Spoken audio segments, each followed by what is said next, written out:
It's so nice to see you early in the morning here. Good.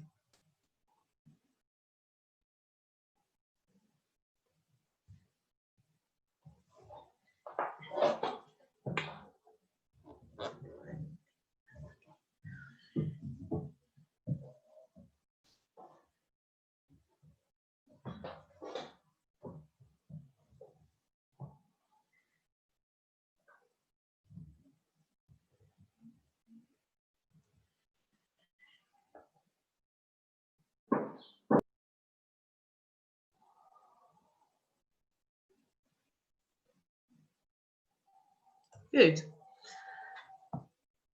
Now, I'd like to welcome everyone first. Welcome. It's my great pleasure to welcome you all to the second ILTERG Conference. I would like to take this opportunity to thank our distinguished plenary speakers for their contribution first. I do hope we will enjoy their speeches today and the following day.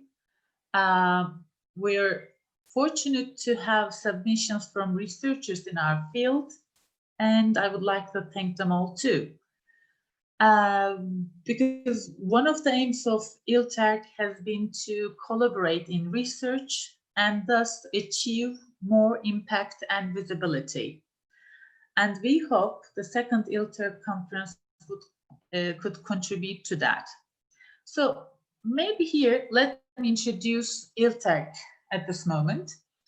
ILTERG was actually International Language Teacher Education Research Group. ILTERG was founded 4 years ago as a part of an Erasmus Plus project. The project is now over, but it continues as a non-profit research group to foster collaboration in research in the field of language teacher education and English language teaching, of course. And that's why ILTERG Conference aims to bring together language teacher educators from all over the world who work in many different contexts. And thus, meeting here, we could maximize opportunities for exchange and networking. So we have been fortunate enough to gather several colleagues and researchers from all around the world, and they will provide us with insights to their studies. For 2 days, we could thus exchange ideas, set up a network for future study and research meeting here. ILTERG mainly focuses on language teacher education and teacher development and English language teaching, also tries to contribute to SLA research. It's a priority of ILTERG conference to bring together research, theory, and best practices from all contexts of language teacher education. We believe that it's becoming more and more important to contribute to the continuing professional development of language teachers. In addition to that, this conference also aims to contribute to the English language teaching. So it's also an honor to host a number of distinguished speakers to present their research and scholarly papers. We, as the ILTERG team, would like to thank you all for academics, foreign language teachers, teacher trainees, graduate students, pre-service teachers in the field of English language teaching who attend ILTERG conference to listen to contribute and participate, and to present current research carried out in the areas of foreign language teaching and teacher education. We really look forward to listening to them all the other participants whose studies will be a feast of mind for us. We hope you can have fruitful and rewarding exchanges here for 2 days. We sincerely hope you will enjoy today and the next day, tomorrow, of sharing and networking. And thank you all for your participation and being here. We have really distinguished presenters today and plenary speakers. Now, at this stage, I would like to introduce Professor Dr. Aydan ERSÖZ. Professor Dr. Aydan ERSÖZ was the head of English Language Department, Gazi Faculty of Education at Gazi University. I had the privilege to take courses from her during my PhD. It was a pleasure, and it has always been a pleasure to listen to her speeches and presentations. She retired actually more than 10 years ago, but she has worked for 20 years. Now she is the president of INGET Board, English Language Teaching Association. Her research areas are teaching English to young learners, which I share and which I like a lot. Actually, she has also been a part and the leading figure in the new curriculum for young learners that was renovated and revised early when we first started teaching English to young learners in the primary school.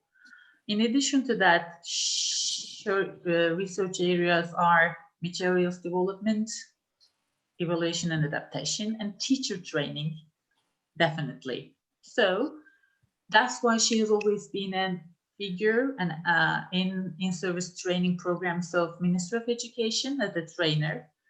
And as I've said before, she has contributed to the several projects run by the ministry for curriculum renewal and other projects and trainings as well. Also, she runs her own projects and works as a consultant in private schools as well, and it's a privilege to be here to listen to her. Good morning, Aydan Hocam.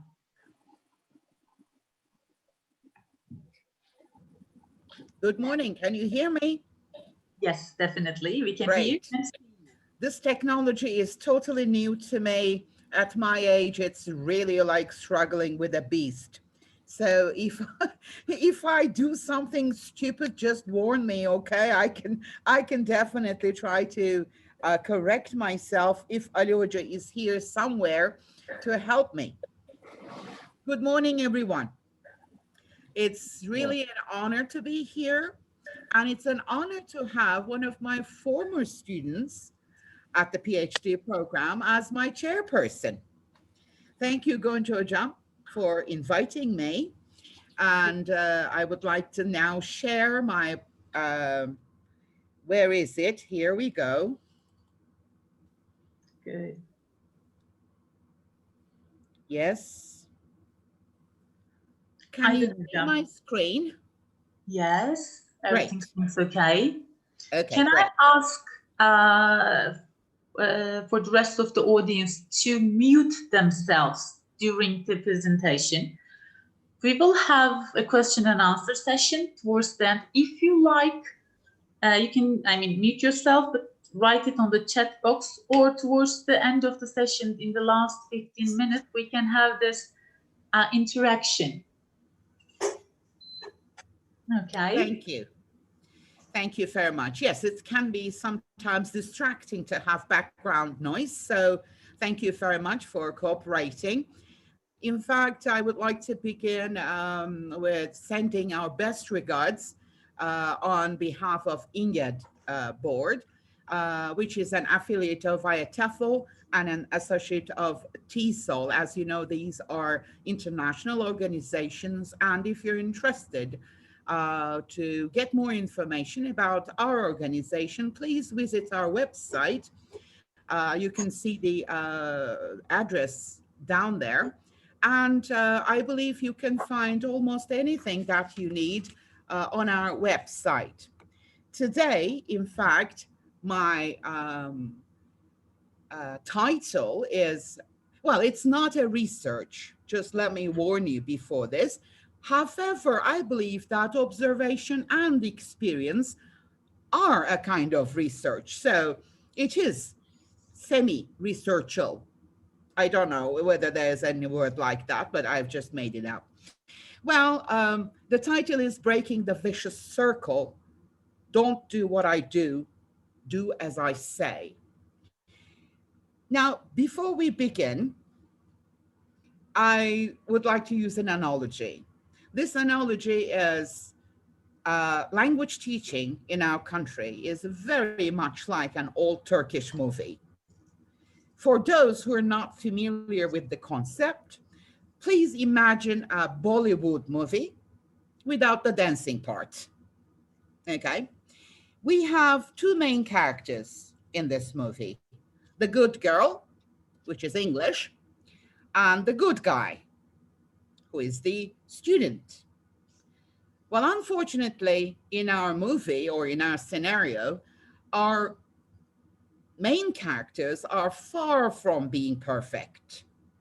Now, the good guy, although he's handsome, hardworking, and clever, every now and then acts idiotically. He doesn't want to take any responsibility for anything. He frequently loses his motivation and concentration. He may suffer from some parental issues. Well, the good girl.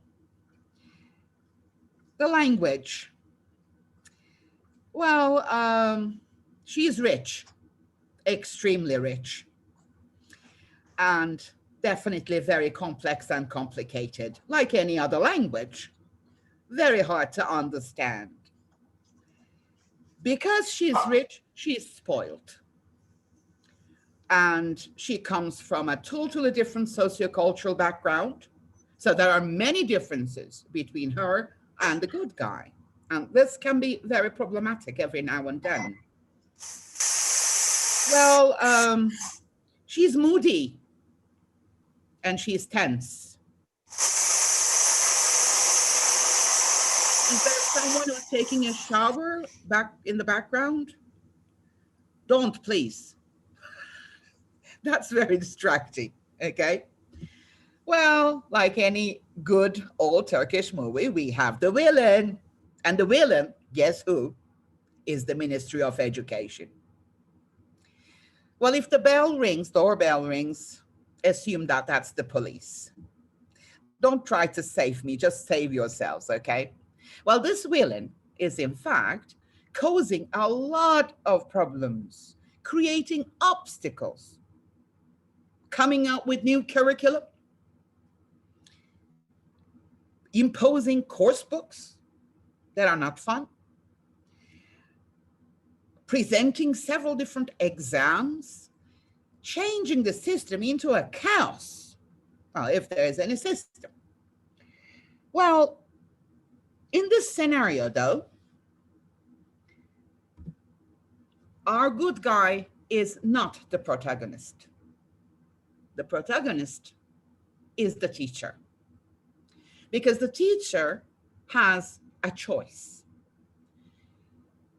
They can be the friend of the good guy, support him, help him whenever he loses his concentration or motivation, or be the henchman of the villain, pushing the students hard, the good guy hard, saying, I have to cover the curriculum imposed by the villain. I have to finish this unit in the course book imposed by the villain, Well, the protagonist is the teacher because they are the center of the story, not the good guy or the good girl. They make the key decisions and they experience the results of those decisions that they have made. Sometimes they suffer, and sometimes they just congratulate themselves. They face the most significant obstacles because they are in the classroom, in the actual teaching setting, not in a comfortable office, sipping their coffee or tea and making decisions in quotation marks. And they are most closely followed by the audience. Everyone is ready to put the blame on the protagonist, that is to say, the teacher. Well, now, how can the teacher choose their role? Because I have said they have a choice. Now, they come from certain different past experiences, and they take lots of academic input when they go to the Faculty of Education. However, when they go to the Faculty of Education, they have a huge load of experiences which have caused bad habits on their shoulders. These problems, or I shouldn't say problems, but the bad habits are like always focusing their attention on exams. Is it going to be on the exam? Is it going to be covered in the exam? You know, that kind of thing. Always focusing on what to teach, not how to teach. Going extremely fast, running, skipping activities, not giving enough talk time to students because they are always in a rush. They focus their attention on the teaching process, not the learning process. So you may hear teachers leaving the classroom, the protagonist in our case, leaving the classroom saying, well, I don't know, I have taught perfectly well. Has anyone learned it? I have my serious doubts. They come from a system which is full of teacher-centered classes. Here, you have the cartoon where you can see the teacher saying, well, I have done a great job. It's now their responsibility to learn, you know. Unfortunately, a habit that we can never break is relying on grammar translation. Explaining rules, giving hours of explanation on how to use present perfect tense, but never using it. Okay. And of course, when things got tough, the protagonist immediately switches to the native language because it becomes easier to explain things if the things are very, remember, the rich girl is very complex and complicated. So if you want to explain that, you need to go to your native language. They decrease the challenge level. They keep saying that the new generation is not as good as the old ones, which causes demanding less from the student, which causes spoon feeding. Here you go. If you have raised a child, you know how spoon feeding goes. If the child doesn't want to take that, she's going to spit it right to your face. Not wasting their classroom time, which is precious, on letting students get involved in the learning process. So teaching becomes more deductive, coming from the teacher, rather than inductive. So students are not actively involved in the learning process. They're just sitting there passively and getting bored. And when they get bored, they cause a lot of problems, believe me. We focus our attention, as protagonists, focus our attention on failure, not on success. So we criticize a lot, but we kind of get very stingy when it comes to giving praises, encouraging the student. We don't even give feedback. We just say no and just move on to someone else. Well, students who come from this system where they have gathered all the bad habits are going to cause problems at the faculties of education. And regardless of the academic input that they receive, they will have a tendency to go back to their old habits when they go to the system, go into the system, when they become teachers. Now, professors at the Faculty of Education talk about communicative language teaching, task-based learning, CLIL, all the fancy, popular jargon that we have. They talk about them, yes. What do they do, though? Now, remember, before we move on to the role of the professors, a habit, when it is formed, is very hard to break. I love this, and I always use this, so if you have encountered it before, please forgive me. Now, with the habit, when you remove H, you still have a bit. When you remove A, you still have bit. When you remove B, you still have it. So habits are unconscious. They are deep down there. They're like neurons functioning, to beat you. So you need to be conscious, fight against these neurons and saying, no, I'm not going to do this. Well, coming from a person who has lots of bad habits, it's not very believable, I know, but still, remember the title. Don't do what I do, do as I say, okay? Now, here's the vicious circle. See the poor teacher in the middle?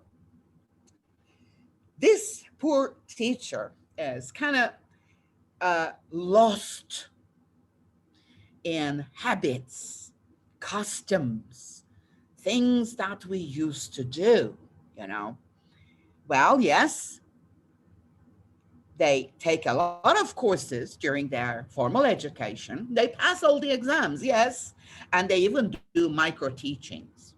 And in the micro teachings, they pretend because they know that the professor is expecting them to do something different. Is the teacher, is the professor doing something different? I don't know. So when they are done, when they're out of the system, they go back to the school, go back to their old habits. Every now and then, when they attend a conference, they hear the speakers and they say, I know this. That's great. But knowing or doing are two different things. I know lots of things, I don't do them. See? Now, is it possible to break this vicious? Of course it is. Otherwise, why am I here? Why am I giving this speech? Now, let's move the role of the protagonist to the professors at the faculty of, or the faculties of education. Now, as you can see, they have two choices. They can stick to their old habits, very easy way. They can move to changes, hard, very hard. If in the classroom, they teach in an active manner where they involve all the future teachers in the learning process. If they create problems and ask them to come up with solutions. If they create discussion points. If they guide them, lead them to find the right answer rather than giving the right answer to their mouth, okay, then they can create a new habit, okay? Or they can do the easy way, they can stick to their traditional ways of teaching.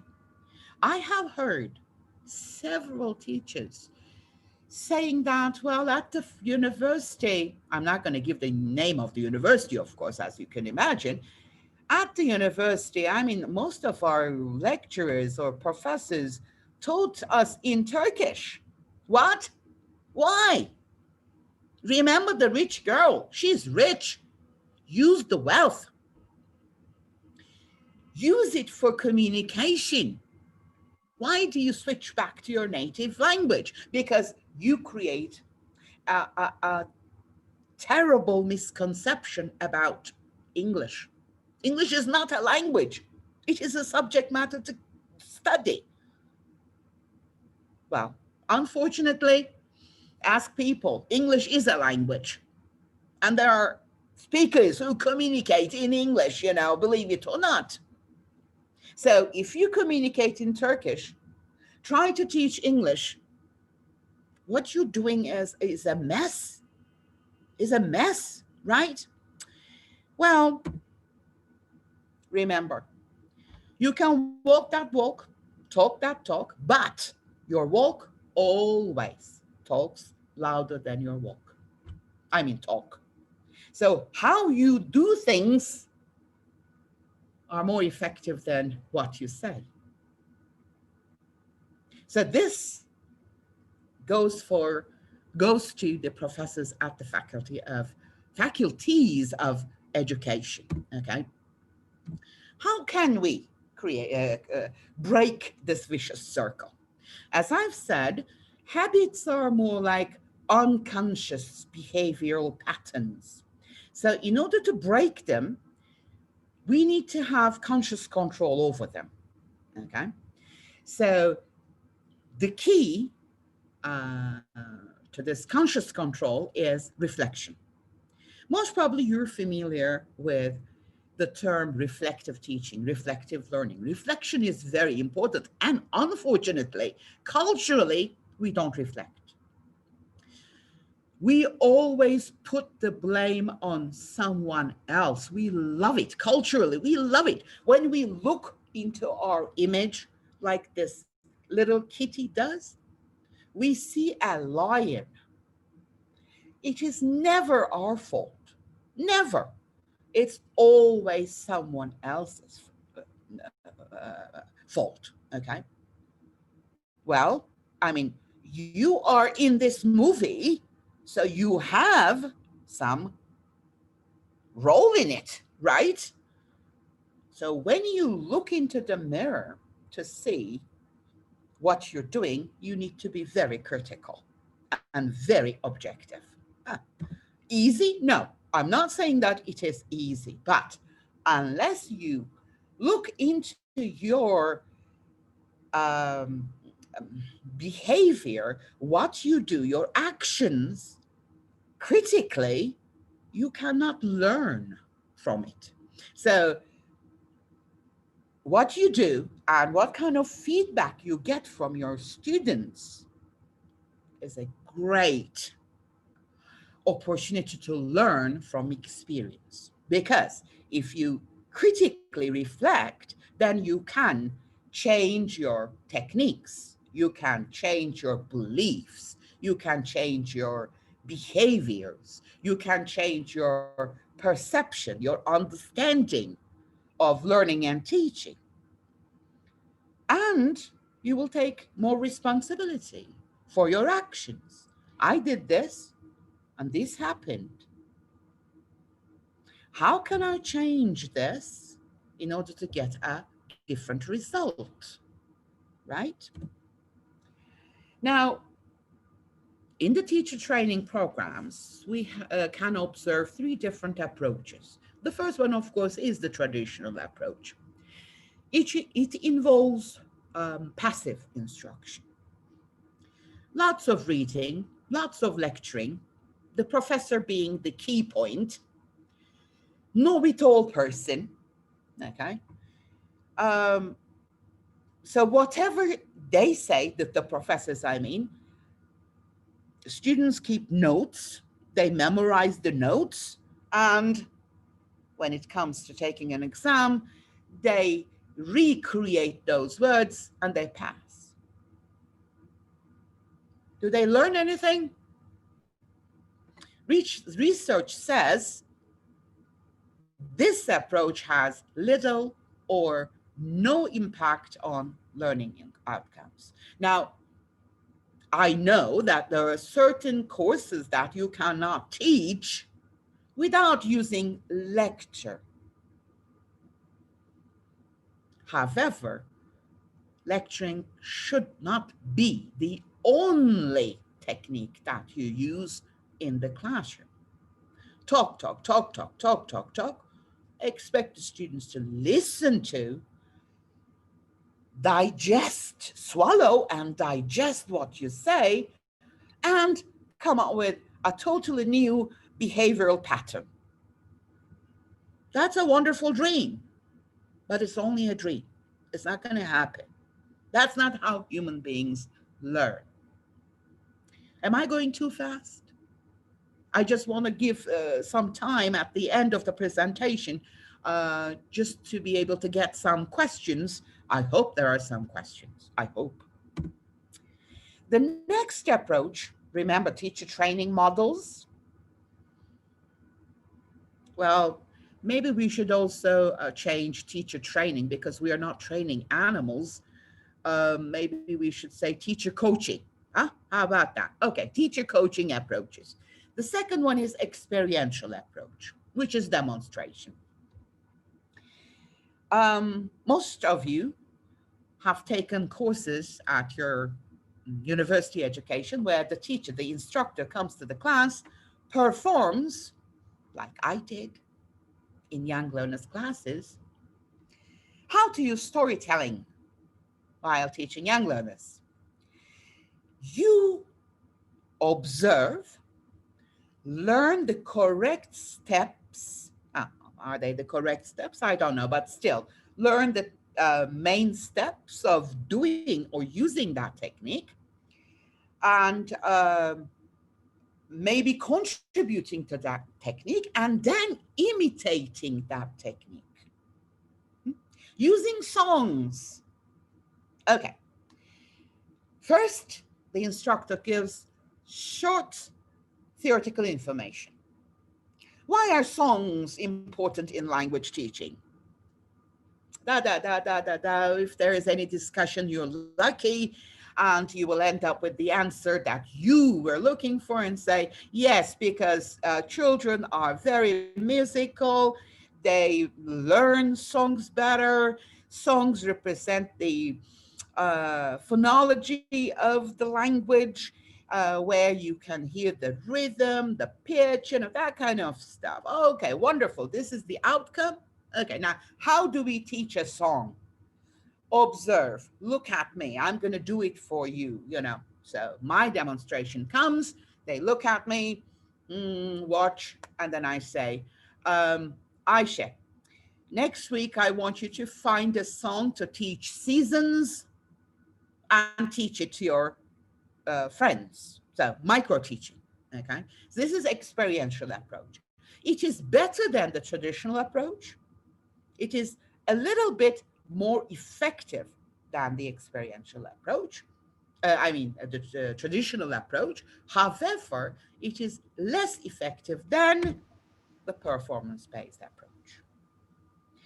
Now, this last approach, last for the time being. God knows whether they're going to add more approaches or not. Participants actually discuss a problem. The professor brings the problem. They sit down and discuss the problem. They try to come up with certain solutions to solve this problem. This problem is usually taken from an actual classroom setting. So these are real life problems. They are not made up problems, okay? Not utopic problems. So you may say, for example, okay, I have a group of 20 8-year-olds, and I want to teach them 5 colors. How can I teach it? Can you come up with any ideas? Now, this is time-taking, time-consuming. Well, that's why you're there, right? When you consume time, it's for their own good. What is your aim? To teach them, to coach them, to help them improve their teaching skills. It's not to cover your own syllabus, okay? So if performance-based approach is used at the universities, then students will find themselves in situations where they need to solve problems, which is what they're going to do when they become teachers, right? So there's not going to be anyone to solve the problems for them. Okay, so I'm not saying that we should put traditional approach aside and experiential approach aside. No, well, look at me. I mean, as if I'm an expert in chemistry. I have this wonderful container here. As you can see, the container is purple. What does that mean? I have a bit of traditional approach, some experiential approach. As you can see, it is a little bit more than the traditional one. However, I have performance-based as the main ingredient. So when I mix them all, they take the color of performance-based approach. They cannot outrun performance-based approach. If they do, then what you're doing is you're feeding the old habits. You're saying something, well, language is for communication. We have to teach it for communication. But then you do not use language for communication. So what is the impression that you create, for God's sake? Well, she's saying something and doing something else. Which one is louder? Remember, your walk is always louder than your talk. So the student may act as if, I mean, the future teacher here, of course, the prospective teacher, may act as if they are impressed by what you have said. And they may pretend that they have adopted that way, but they're not. It will take only 10 minutes for them to go back to their old habits. Now, there is some research. I don't remember the names and the dates. I'm terribly sorry, but believe me, there is some research on which one is more effective, academic input or experiential input. Well, experience doesn't have to be good all the time. I mean, it can be bad experience. Remember that. Okay. They have found out that since habits are like more unconscious, subconscious neurons sending messages to each other, whenever the teacher, whenever the person finds himself in a difficult situation, they go back to their old habits. Well, they may want to stick to whatever academic input they have received, but the other one is stronger. The other one is easier. So what's going to happen? Of course, the easier one is going to happen, okay? Conscious fight, okay? Take a deep breath. No, I'm not going to do what has been done to me. Now, only if future teachers, prospective teachers, find themselves in a situation where their ideas are important, where they can sit down and discuss a problem, where they can come up with solutions. Solutions do not have to be the best solutions. Still, they should be given a chance to try them out, see whether they work or not.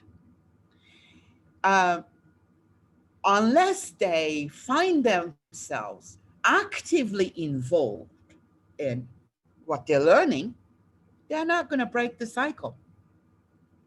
Okay, they're not going to start teaching a different way, in a different way. They will stick to their old way. And I love this mug a lot. I'm sorry I couldn't find it. Maybe I can order it online. It says you can't change a man unless he is in diapers.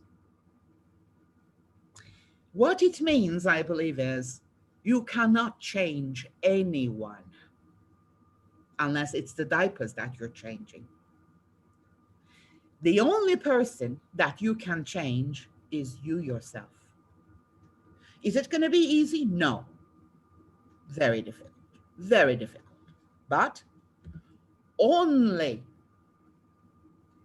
possibility is your will to change. Okay? Because if someone imposes, let's assume that you're a teacher at a private school and the management, the administration says, you need to get some in-service training. Learn, do this, do that, whatever. You may be physically in that situation, but psychologically, emotionally, intellectually, you're not going to be open. And if you're not open, you're not going to learn anything. You may sit there very respectfully. What's going to happen? Nothing. Okay? So unless done voluntarily, as it says here, the ownership of the change process is lost and results will be useless. That's why people keep saying self-reflection, self-observation. Peer observation is important. Peer reflection is important, but sometimes just because we do not speak the special language that reflection has, we may become a little bit too critical. And we may hurt the feelings of this other person that we have observed. And you know what happens when we become too critical? The person becomes defensive.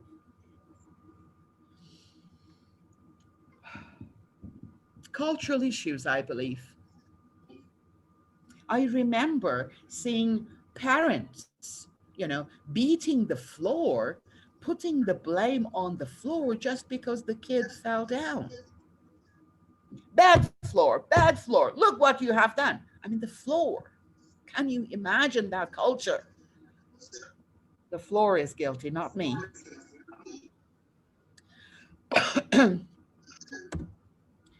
Now remember, as John Cotton Dana said, who dares to teach must never cease to learn.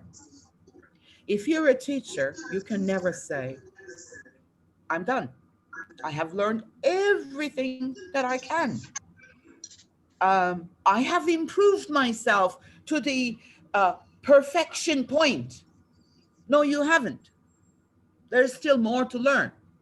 I mean, every day at this age, I find something new to read, to learn. Well, I don't know whether I'm learning or not, because learning is a totally different process, but I do search for new ideas.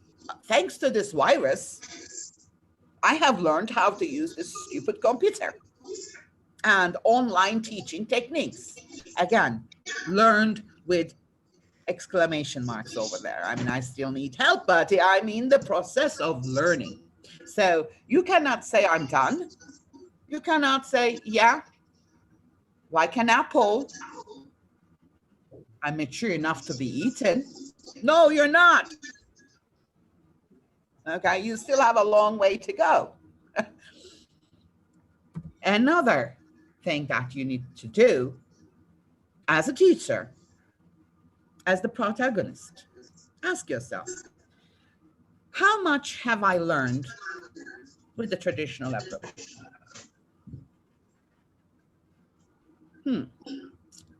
Not much, huh? Be honest to yourself. You don't need to give the answers to a crowd. You can just sit down and answer the questions personally, okay? Have I really learned when my teacher spent 5 class hours to teach the difference between used to versus be used to? Nope. Definitely not. Because some of the explanations that your teacher came out with are very artificial, arbitrary explanations. I always give this must versus have to as an example. I love it. You know, we keep saying must is obligation coming from inside, and have to is obligation coming from outside. And then you can see your students feeling confused. Okay, where is this obligation coming from, for God's sake? Is it me? Why am I causing myself so many problems? Or is it someone else? When you start consciously examining what you want to say, you're not fluent in that language. And just find a native speaker. Just find an English speaker or an American. Nowadays, they are very difficult to find. Well, I'm not going to go into details. Say, what is the difference between must and have to? They will say, I mean, it is perlocutionary. I decide what I want to say. As a listener, your responsibility is to understand what I want to say. You cannot change my sentence. So I have seen teachers saying, okay, the student says, I must go now.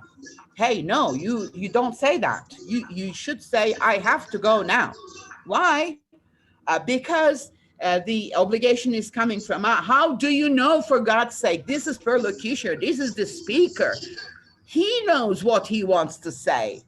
Who are you to interfere? Okay. Oh, will versus going to. Just kill me. That will be easier. Why is everything versus? Remember, this rich girl, I said she's rich, extremely rich. She has different ways of saying different things, like any other language. It's not only English, but Turkish as well. You can say one thing in several different ways. Okay, I need to go faster, I believe. The second question, should I stick to my habits? Are they good habits? Have they resulted in good outcomes? Or should I change them? Or should I at least try something new? Well, I don't know whether this new trial is going to end up in a better outcome or not, but unless you try it, you will never find out. Okay? I want to add John Dewey, one of my favorite philosophers, quotation here. If we teach today as we taught yesterday, we rob our children of tomorrow. Don't say, well, this is how I have been taught. No. One, it was in the past. Two, in fact, you didn't learn much. That's why you still struggle today when you want to make a sentence in English. You still need to pause for 5 seconds and make the statement and decide whether the obligation is coming from inside or outside, right? So someone has done this to you. Do you want to backstab someone else with the same habits? Now, children today, they go like, what have you learned today? I haven't learned anything. The teacher just played a game. Best answer that you can get from a teacher, student, because students somehow, remember I said the good guy may have some parental issues. Parents reflect their own values onto their students, and they come to the protagonist saying, in the past, we used to write one word 100 times. I see that you're not using that. Why? Go kill yourself. That was in the past. Who wants to write a word for 100 times? Are you mad? Come on. Another question that you need to ask, do learners learn just because I teach? Is teaching always, or does teaching always result in learning? Honest answer, honest answer. Another question. Well, maybe the final question here. Which is more important? Declarative knowledge, knowing about something, or procedural knowledge, knowing how to do something? Is it more important to know about English, or is it more important to speak in English? When I say speak, I'm using the word speak in its English meaning, not in Turkish meaning. So don't think that speaking actually means speaking. It is knowing and using the language, okay? Or maybe you can have a nice mix of these two. A little bit of declarative, a lot of procedural, mixed, presented to the students. Very much like, remember, traditional, experiential, performance-based. And the color has to be, obligation coming from outside, me here, purple. That means performance-based approach should be the majority of this mixture, okay? Whoops, I think I have only 20 more minutes to go, so I need to cover it. Okay. You all know Einstein. Yeah, we don't always understand what he says or what he said, but I love this quotation from him. And this artist changed it into a cartoon. He defined insanity as doing the same thing over and over again and expecting a different result. So do not say, well, listen, can from me. I'm going to do it in a totally different manner. I'm going to beat everyone who has explained can before me. You can't. Information transfer cannot replace education. Information is everywhere. Students don't need you to find information. They can just Google it. Google has thousands of answers to offer, unlike you. But they need you to inspire them, to lead them, to guide them. Be a model for them, right? Remember, as the protagonist, the happy ending is in your hands. And in this scenario, even the villain has some good points. He's not a totally bad guy. I'm really sorry to say this, but for example, the curriculum is not that bad. It is pretty good because certain academics have prepared it. It is in line with the European language portfolio. It is very communicative. It is very activity and task-based. So if you want to help the good guy and the good girl get together, live happily ever after, even when you leave the scene, you need to choose the path going to change. Don't stick to old habits, okay? Well, thank you for listening to me. I know I just rushed a lot, but I wanted to give you some, I believe, 15 minutes to raise questions, make comments, or anything that you have a burning desire to express. You're more than welcome. Gonca Hocam, as the chairperson, are there any questions? Aydan Hocam, I think, well, I have recorded a few quotes from the ones that you shared and your own quotes. I think the most striking one was that nobody needs you as a teacher. as someone to transfer information, because today we have the information everywhere. They may need you to be a model or coaching. I especially like that. Thank you. Now with the chair, let me see who wants to have some questions or comments to make.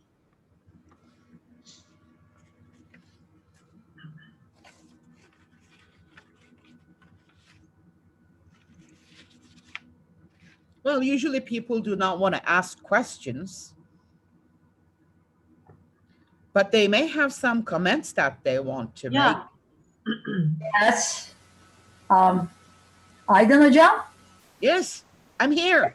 This is Aydan hocam. Oh, hi, how are you? I'm doing fine. Let me just open my video, how I'm going to do this. Oops.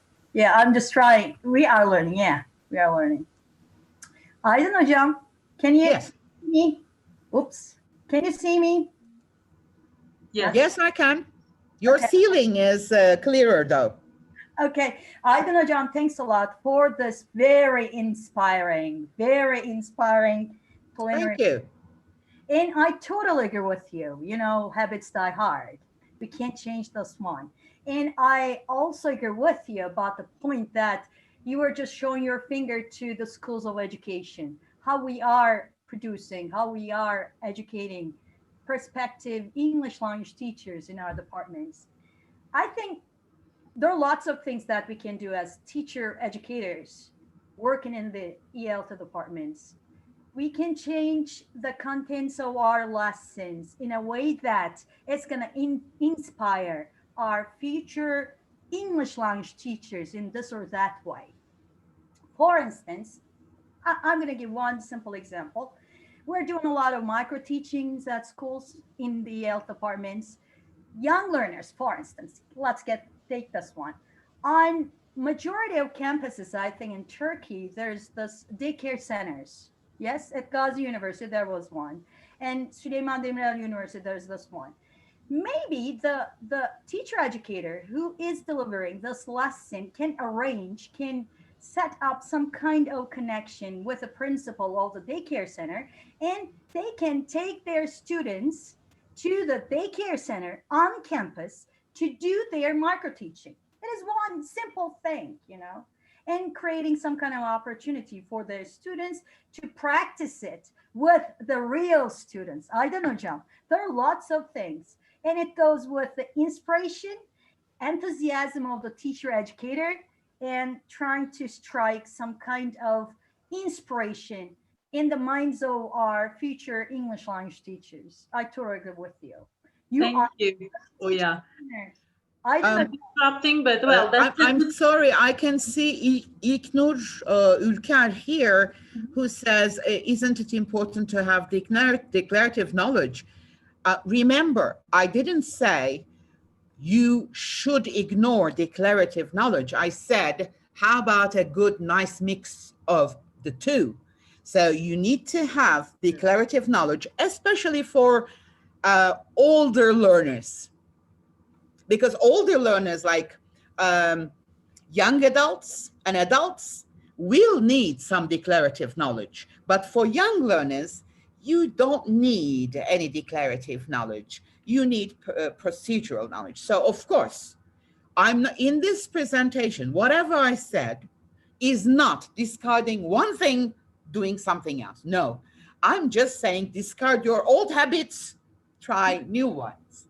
Otherwise, with the approaches or with the knowledge, you can have a mix. So İlknur Hocam, I hope I have answered your question. I'm trying to read as fast as I can. Is there anything positive about the past teaching that you would like to stay with us, or something that is no longer typical but you missed? Actually, no. I don't miss anything about my past teaching. I learned what I have learned in life, not at school.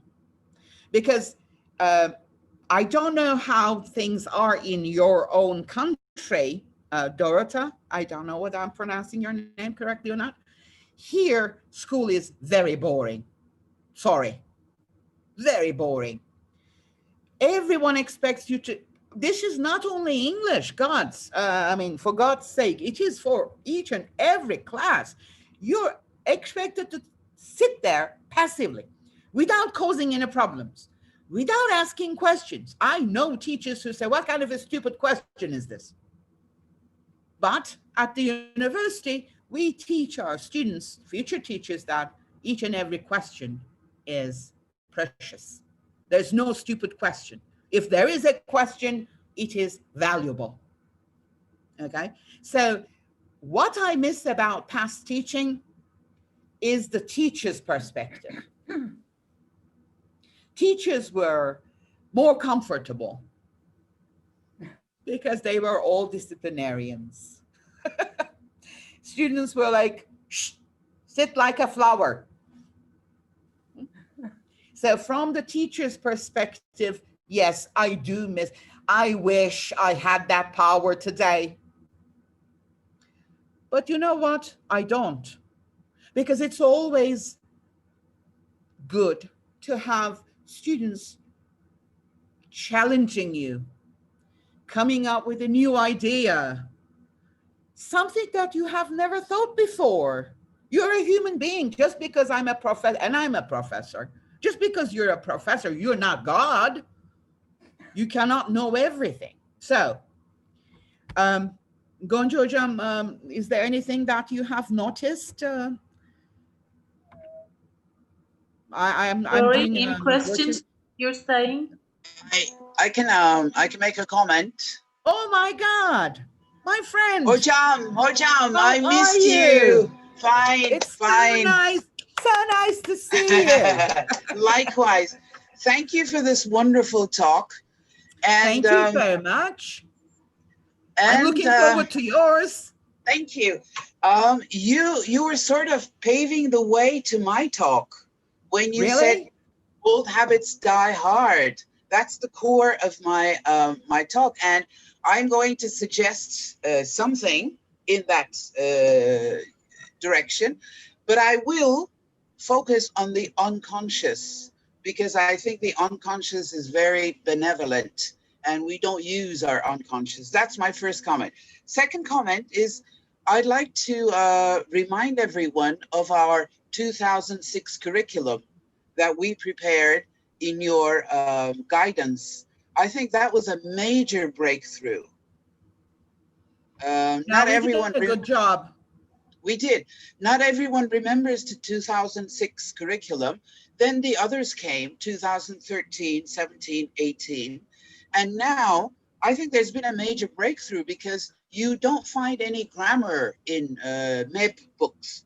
I think that is a major, major victory. And I think you and I also had a great role to play in that. I think that's something we cannot ignore.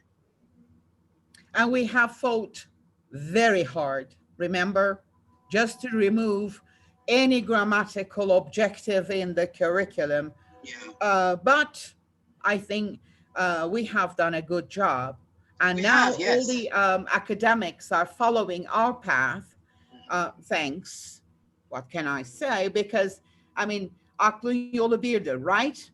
So unfortunately, teachers do not follow the curriculum. They are not even aware of the fact that there is a curriculum. They keep saying curriculum referring to the course book, unfortunately. But if they can download the curriculum and see the objectives, they will see that they are more skill-based. Yeah, absolutely. Yeah. Thank you very much for your contribution. You're most welcome. And definitely I'll be there just to learn how to break my bad habits.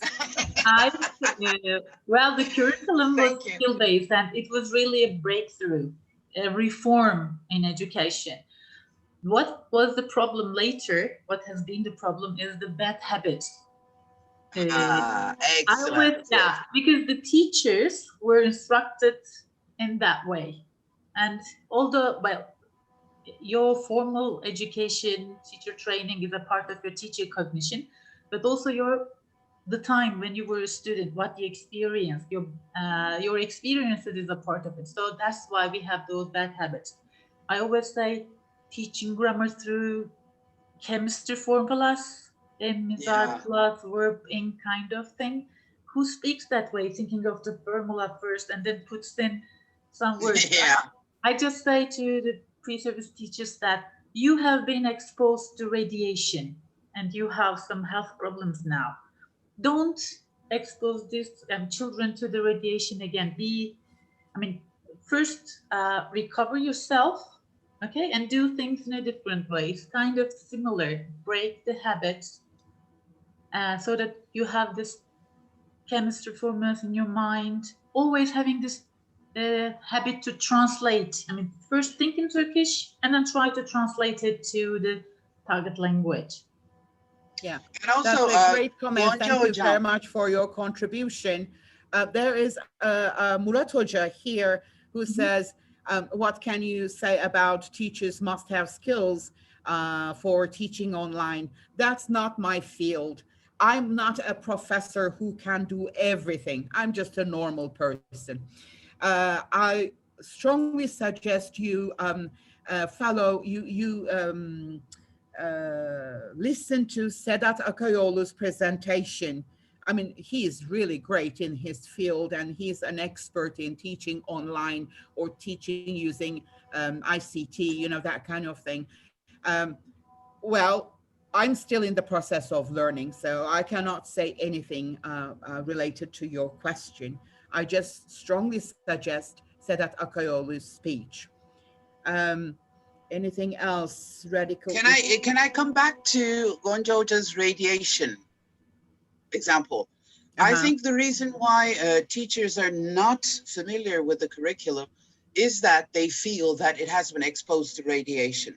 In principle, any document, any curriculum document, and that's the bad habit. Their perspective is the bad habit. So in order to break that habit, you need to change the perspective. Yeah. Do you agree that 7 is too old? There is this motto, you know, they say, especially in those common spots, they go like, 7 is too late. Is it too late? Should everything start changing from an earlier stage? Or as one of our colleagues asked here, where should we start? I think we should start everywhere. Yes, the younger the better. Totally agree. The younger the better. But the you're younger not the gonna merrier. wait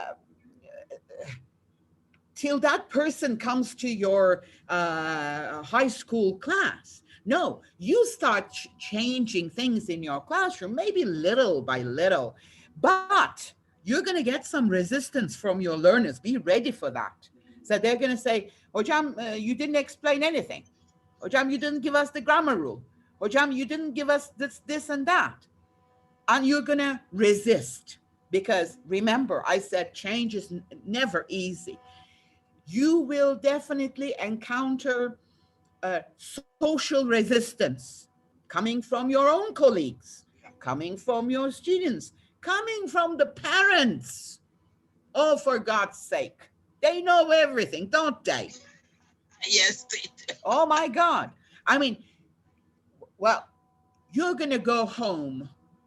Well, in this case, you're going to stay home very tired, very tired, because what you're doing is you're educating. Remember, information transfer is not our aim. It is to educate. So if it's to educate, then you need to educate your colleagues. You need to educate your students. You need to educate the parents. You need to educate the whole society. Yeah. With your salary, I wouldn't do it. But, you know, let's be realistic. I mean, Aydan Hocam. Yes. Aydan Hocam, şimdi I think a lot of things, this is communication. Education for me is communication and persuading the other party. When you are persuading, what you need to do is pay attention to your language. And this is also what I'm going to talk about in my talk. you should not use direct suggestion. Because if you tell Aydan Hocam, do this, you don't do it. Yeah. And I'm not going to explain it here. Gonca Hocam, as my chairperson, why do you take these commercials?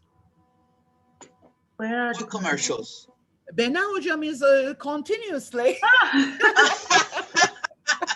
promoting our presentation. Just kidding. I'm sorry. I'm sorry. No, I love you. You know that. I love the ways that you teach and the, thank you. Model Likewise. that you have become for our students at Gazi and everywhere, in fact. Well, same. Likewise, you were an icon. Yes. You are an icon. Aydan Hocam. Thank you very much. A big round of applause Thank for Aydan Hocam. Yay! Yes, Hey, don't butter me up here. Don't butter me up. No. Guys, by the way, I'm checking through the Thank you. chat box to see any more comments or questions. I think it's high time that we said bye-bye.